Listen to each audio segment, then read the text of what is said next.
The evening was cold, the kind of cold that sank deep into your bones and refused to let go.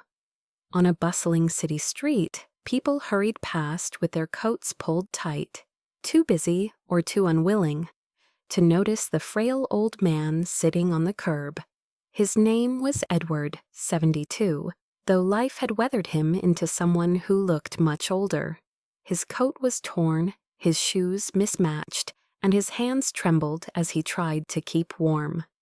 Teenagers spotted him and couldn't resist. "Look at this guy," one sneered, tossing a crumpled soda can at his feet. "Bet he hasn't worked a day in years," another laughed. Their voices cut through Edward like knives. He lowered his head, staring at the cracked pavement beneath him. But the truth was in his eyes, eyes that still held the memory of dignity, of the man he once was.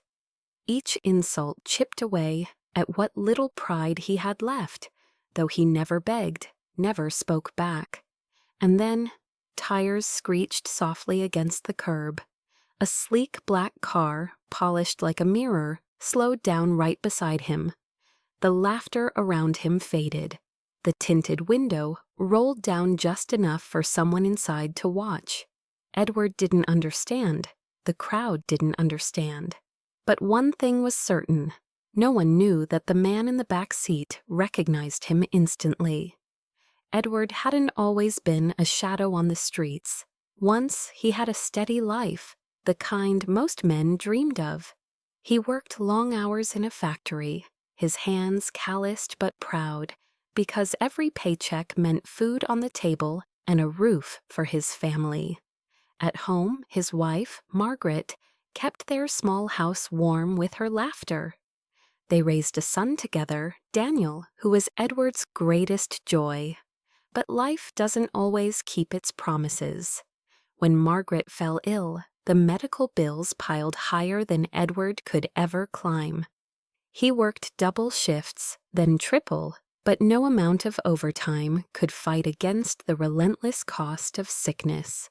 Their savings drained away, their home was sold off piece by piece, and still Margaret's health slipped through his fingers like sand. When she passed, the house felt unbearably empty. Edward thought he still had Daniel, but grief and selfishness turned the boy cold. One evening, Daniel told him flatly, "You're a burden, Dad. I can't take care of you anymore." Those words cut deeper than any blade. Edward refused to beg. Pride kept him silent even as the world stripped him bare. With nowhere to go, he drifted into the streets, learning to survive on scraps and cast-offs. People stopped seeing him as a man, only as a beggar. Yet he clung to one thing, a small old pocket watch. It was scratched and worn, but inside was a photo of Margaret smiling on their wedding day. Every night, Edward wound the watch and whispered her name, as though the ticking could keep her memory alive. It was the last piece of his old life, the last proof that once he was more than the man the world mocked. The night grew colder, and Edward's bones ached with every step. His thin coat did little to fight off the wind that sliced through the streets. As he shuffled past a small cafe, the golden glow inside caught his eye. Steam rose from coffee cups, people laughed in warmth, and for just a moment, he longed to feel human again. Edward edged closer to the window, pressing his trembling hands against the glass. The warmth seeped faintly through, giving him a sliver of comfort, but it didn't last. "Hey!" a sharp voice barked. A cafe worker stormed over, eyes filled with disgust. "Get away from here. You're scaring the customers." He waved a rag like Edward was nothing more than dirt. The old man muttered an apology, shuffling back, but his stomach twisted with shame. A group of office workers nearby caught sight of him.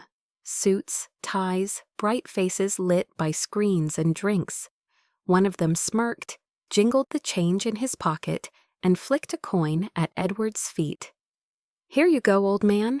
Buy yourself a palace." Laughter erupted, coins clattered against the sidewalk as others joined in, tossing them like they were feeding an animal at the zoo. Each metallic ping stabbed deeper than words ever could. Before Edward could step away, a heavy hand grabbed his shoulder. A security guard glared down at him. "You don't move right now, I'm calling the cops." "Understand?" Edward nodded quickly, his voice barely a whisper. He stepped back into the shadows, trembling, clutching his coat tighter. His lips moved, murmuring words only he could hear. "I was somebody once. I was respected." But no one listened. To them, he was invisible. To them, he was just another beggar, an unwanted shadow on the sidewalk. The crowd turned away, their laughter fading as if he didn't exist. Only Edward knew the truth, that behind his tired eyes and weathered hands lived a man who had worked, loved, and given everything. But the world no longer saw Edward. It saw only a homeless old man. Suspense builds, approximately 400 words. The mocking laughter still lingered in the air when the low hum of an engine cut through the noise. A sleek black car rolled slowly toward the curb, its polished surface reflecting the cafe lights like liquid glass. Heads turned instantly. Cars like this didn't just pull over here, not on this block, not in front of a homeless man sitting on the sidewalk. The vehicle stopped right in front of Edward. The chatter of the office workers faltered. A hush rippled through the crowd. The driver's door opened. A man in a crisp suit stepped out, tall and commanding. The chauffeur glanced briefly at Edward, then leaned into the rear window. He spoke in a low whisper to the passenger inside. People craned their necks, curiosity sparking in their eyes. "Who's in the car?" someone muttered. "Must be some big shot," another replied. "What's he doing here, near him?" Edward shrank back, clutching his coat. His cloudy eyes flickered with confusion. Why would anyone stop for him? Then the rear door opened.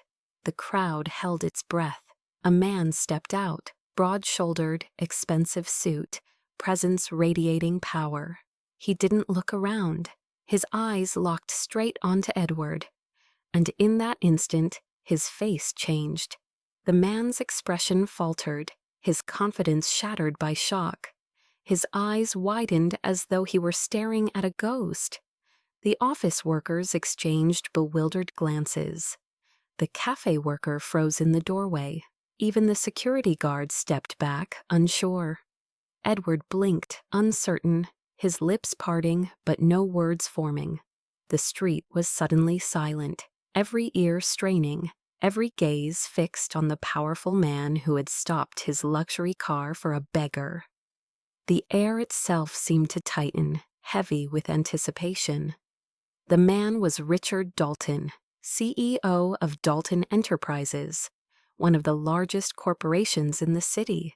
People had seen his face on billboards, magazines, business reports. A man untouchable, untouchably rich. And yet, at this moment, he looked shaken to his core. His voice cracked softly as he whispered, "Edward?" The crowd gasped. How did this titan of industry know a ragged beggar? Memories rushed back to Richard with painful clarity.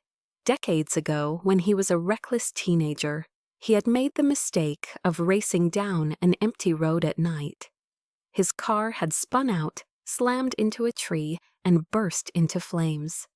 Panic had gripped him, smoke choking, heat blistering, death just seconds away. But then, through the fire and chaos, strong arms had pulled him free. A stranger, a factory worker who happened to be nearby, risked his own life to drag Richard from the wreckage.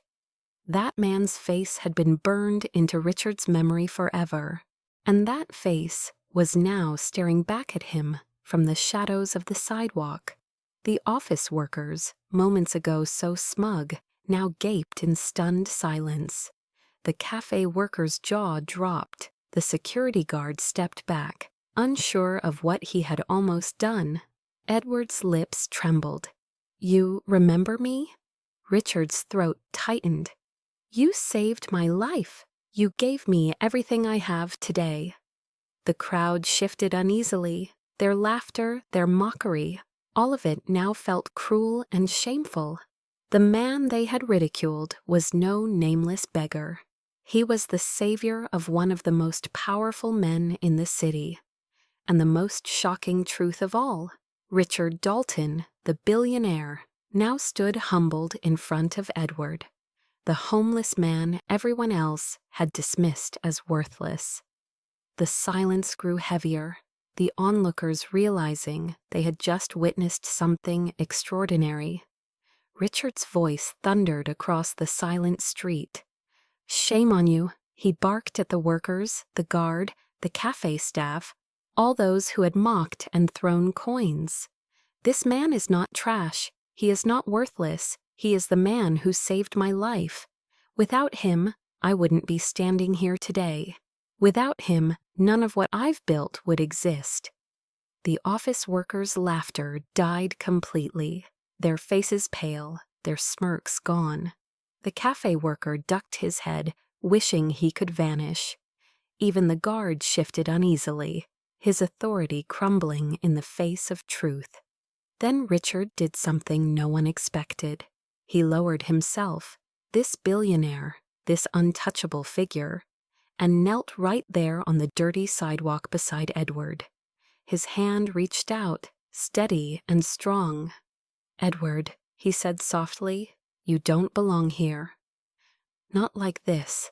Let me help you. Let me give back what I owe." Edward's eyes filled with tears. His dignity, long buried under years of humiliation, flickered alive again. Slowly, with trembling fingers, he placed his hand into Richard's. The crowd watched in stunned silence as the powerful CEO helped the homeless grandpa to his feet, treating him not as a beggar, but as a hero. Shame rippled through the onlookers, whispers of regret spreading like wildfire.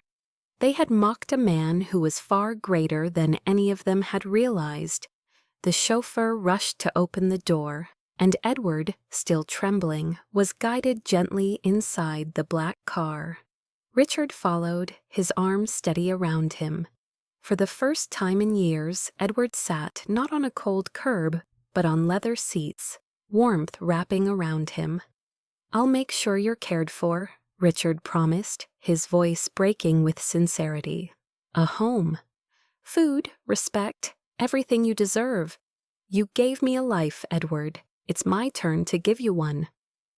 The crowd stood frozen, guilt etched on their faces.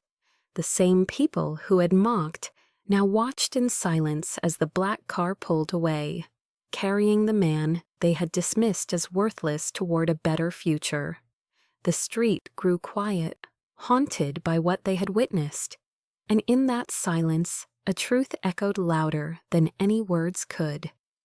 They mocked a homeless grandpa, but they never knew they were mocking a hero.